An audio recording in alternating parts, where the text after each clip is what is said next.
तीन दोस्तों को एक पुरानी किताब में मिला रहस्यमयी नक्शा, जिसने खोला एक गुप्त दरवाजा और शुरू हुई रोमांचक पहेलियों से भरी एक खतरनाक खोज। आइए देखें और सुनें, मजा आएगा। अयान, रिया और करण तीनों बचपन के दोस्त थे। उन्हें रोमांचक और रहस्यमयी खेल खेलना बहुत पसंद था। एक दिन उन्हें अपने पुराने स्कूल की लाइब्रेरी में एक बहुत ही पुरानी किताब मिली। किताब के पन्ने पीले और जर्जर थे, लेकिन उसमें एक रहस्यमयी मानचित्र बना हुआ था। क्या ये कोई खजाने का नक्शा है? अयान ने उत्सुकता से कहा। या शायद किसी गुप्त दरवाजे का सुराग? रिया ने आंखें चौड़ी करते हुए जवाब दिया। वे तीनों उस नक्शे को लेकर स्कूल के सबसे पुराने हिस्से में पहुंचे, जहां अब कोई नहीं जाता था। दीवारों पर जाले थे, धूल जमी हुई थी और अजीब सी ठंडक महसूस हो रही थी। नक्शे के अनुसार एक खास दीवार के पास जाने पर उन्हें वहां कुछ उकेरी हुई आकृतियां दिखीं।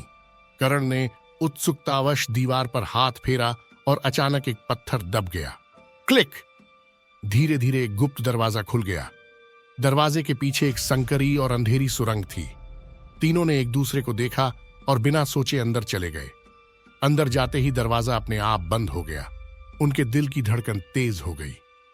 अब हम फंस गए, रिया ने घबराते हुए कहा। तभी अयान को दीवार पर कुछ लिखा दिखा। जो सत्य की खोज करेगा वही बाहर निकलेगा।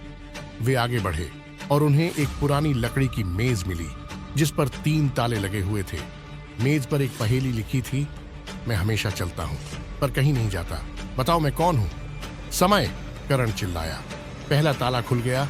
फिर दूसरी पहेली, जितना लेंगे उतना बढ़ेगा। ज्ञान! रिया ने कहा। दूसरा ताला भी खुल गया। अब तीसरी पहेली थी, मुझे तोड़ोगे तभी मैं काम आऊंगा। अयान ने मुस्कुराते हुए कहा। अंडा! तीसरा ताला भी खुल गया और अचानक एक और दरवाजा खुल गया, जो सीधे स्कूल के बगीचे में निकलता था। तीनों ने राहत की सांस ली और हंसते हुए एक दूसरे को गले लगाया। ये अब तक का सबसे मजेदार और रहस्यमयी खेल था, करण ने कहा। उस दिन के बाद से वे हमेशा नई पहेलियां हल करने और रोमांचक रहस्यों को खोजने के लिए तैयार रहते थे।